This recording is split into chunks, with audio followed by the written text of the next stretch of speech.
నేను రిటైర్డ్ అయ్యాను. అంత 50,000 జీతం ఎక్కడ, 25,000 పెన్షన్ ఎక్కడ, అసలు ఏం చేయగలను అని భయం వేసింది. ఎవరో చెప్తుంటే విన్నామా పవన్ కళ్యాణ్ గారు హెల్ప్ చేస్తారు అని. ఒక రోజు వెళ్ళానమ్మా.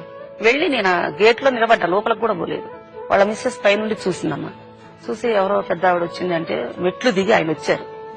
వచ్చి ఏంటమ్మా అంటే old age home sir Khammam retired employee అన్న, అంతే. ఇంకా ఏమీ చెప్పలేదమ్మా. రెండమ్మా అని చేయి పట్టుకొని కారు డ్రైవర్ రెడీ చేశారు ఆయన ఆఫీస్కి వెళ్ళాలి. నా చెయ్యి పట్టుకొని కారులో తీసుకెళ్లి నా చేతిలో బ్యాగ్, వర్షం, నా చెప్పులు తెగిపోయింది. ఆ స్థితి నాది.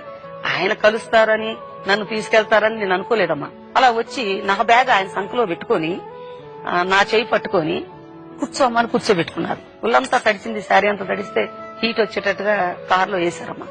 ఎక్కడ తీసుకెళ్తున్నారో తెలియదు. నన్ను ఇలా రిసీవ్ చేసుకున్నారు. ముందు అట్లా అనుకున్నామా, ఆఫీసు తీసుకెళ్లారు. అట్లా పక్కన కూర్చోబెట్టుకున్నారు. నేను చెప్పబోయాను, అసలు నన్ను ఏమీ అడగలేదు. ఓల్డ్ ఏజ్ హోమ్ నడుపుతున్నారు, ఓకే ఎంతమంది ఉన్నారమ్మా? అప్పుడు 16 ఉన్నారు. 16 మంది. ఆ శాలువాలు తెప్పించారు. 16 మందికి శాలు.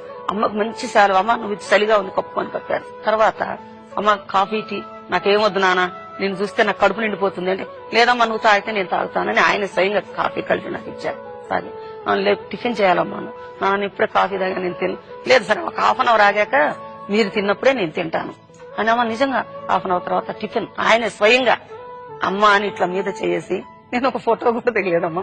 ఈ రోజు ఆ రోజు పవన్ కళ్యాణ్ గారు చూస్తుంటే మాత్రం నాకు చాలా హ్యాపీ. అంతమంది తల్లులు నువ్వు కాపాడుతున్నావు కదా, నువ్వు నాకు అమ్మవి, నేను నీ కొడుకుని ఎప్పుడు కూడా గుర్తు పెట్టుకున్నాం. నేను ఎంప్లాయీగా ఉండి ఎవరి దగ్గరికి ఎప్పుడు పోలేదమ్మా అడగటానికి. First time, first receiving. నేను ఇట్లా చాచి ఎవరిని అడగలేదు.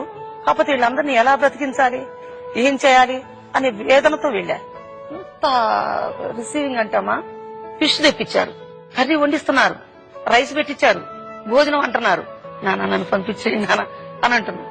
ఎందుకమ్మా మీరు భయపడుతున్నారు? నేను మీ కొడుకుని అనుకోని మీరు నాకు అమ్మ, ఎనీ టైం రండి.